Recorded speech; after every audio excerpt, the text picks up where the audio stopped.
The Apostle Paul's second missionary journey, detailed in Acts 15:36 to 18:22, took place around 49 to 52 AD. After parting ways with Barnabas, Paul travelled with Silas, revisiting churches in Asia Minor. They journeyed through modern-day Turkey, spreading the gospel, and later crossed into Europe. In Philippi, Paul and Silas were imprisoned but miraculously freed, leading to the conversion of the jailer. In Thessalonica, Berea, Athens, Paul preached in synagogues and to the Gentiles. In Corinth, he spent over a year establishing a strong Christian community. The journey ended with Paul returning to Antioch, strengthening churches and leaving a lasting impact on early Christianity.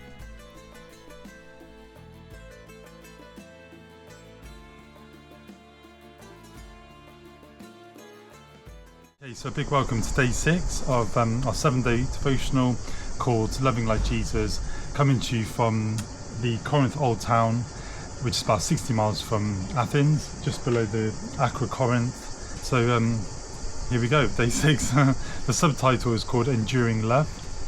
Many people in our day have a shallow and superficial view of love that says it is a mere feeling that is outside of our control and can come and go as it pleases. If nothing else, 1 Corinthians 13 disabuses us of that notion. Sorry, I've never heard that word before.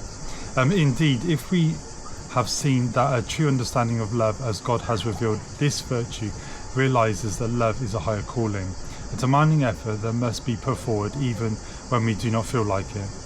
Love is no mere sentimental emotion. It actively works, not to boast or show envy. Real love is selfish and it refuses to rejoice in evil, choosing instead to seek out and proclaim the truth in all circumstances. This kind of love also has a sure hope for the future, believing the truth of the Lord's word and taking what others say at face value until they prove themselves untrustworthy. Verse 1 to 7. True love then is a supernatural gift because apart from our union with Christ, such love is impossible. In today's passage, we find the supernatural characteristics of Christian love reinforced when Paul explains that love will bear and endure all things. 1 Corinthians 13:7, see Galatians 6:2. Love perseveres in even the worst of circumstances, fulfilling the calling of Peter and others to endure sufferings of all kinds. 1 Peter 2:20-21. Forgiving the pain that this kind of suffering brings, such endurance is impossible without God pouring his love for him and thus for others into our hearts through the Holy Spirit. Romans 5:5. Everyone who has ever suffered in a significant way from sickness or persecution understands that it is easy to let pain diminish our love for God. Tragedies can tempt us to doubt our Father's great love for us, but we should recall that the same Lord who poured out love into our hearts also promised us a sure hope. His great love for us will be manifested in a new way at the return of Christ as he brings a new heaven and earth in which suffering will be non-existent. Revelation 21:1-4. Reminding ourselves of this evidence of his love enables us to overcome any doubts about God's care as we suffer. Furthermore, our suffering provides God's love for us and gives us opportunity to share this love with others. Our suffering as Christians demonstrates his discipline for the sake of our sanctification, which is proof of God's love for his children. Hebrews 12:7-11.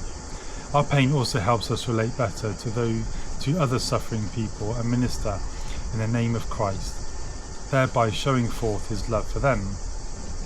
Coram Deo. To speaking of suffering as a loving expression of God's discipline is not to say that there is always a one-to-one correlation between the specific sin we have committed and our trial.